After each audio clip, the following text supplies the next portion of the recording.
किन मुद्दों को लेकर के आप किसानों को लेकर? देखो, यहाँ का भी इशू है। फतेहपुर का अभी जो 3 लोगों के मर्डर करे हैं, तो उनके परिवार से मिलने जाएंगे वहां पे।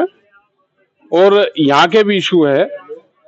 यहाँ का भी 8 तारीख को एक प्रोग्राम यहाँ पे रखा है प्रयागराज में, क्योंकि जो बड़े इशू है वो भूमि अधिग्रहण के हैं, पूरे देश भर के हैं। यहाँ पे भी है, जमीन अधिग्रहण हो रही, जमीन एक किस्म से छीनी जा रही।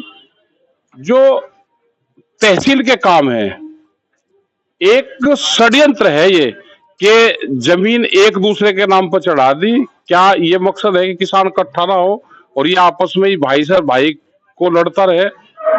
किसी के नाम पर 20 बीघे जमीन आनी थी, उसके 5 चढ़ा दी, दूसरे वाले के 17 चढ़ा दी। तो ये जो बड़ा घोलमेल हो रहा है, अधिकारी कर्मचारी सुन नहीं रहे। अगर नपाई होनी है किसी की, मपाई होगी, किसान वहां पे चक्कर काटो जाओ, अधिकारी कर्मचारी उसकी मपाई नहीं करेंगे खेत की, लेकिन कोई व्यापारी हो उसकी तुरंत मपाई होगी। तो ये जमीन छीनने का एक षड्यंत्र पूरे उसमें चला हुआ है।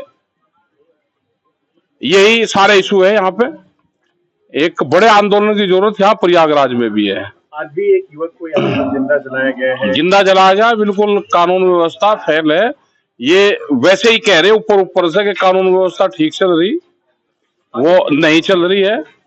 पूरी इनकी जांच होनी चाहिए, जैसे उसको जलाया है और जैसे सरकार दूसरों के साथ में काम कर रही, तो ऐसे ही कोई भी अगर जन्य अपराध करता है तो उसको जैसे दूसरों को सजा दे रही, उनको भी दे दो। यूपी कानून व्यवस्था ठीक नहीं है। आपके दूसरों का मतलब क्या है?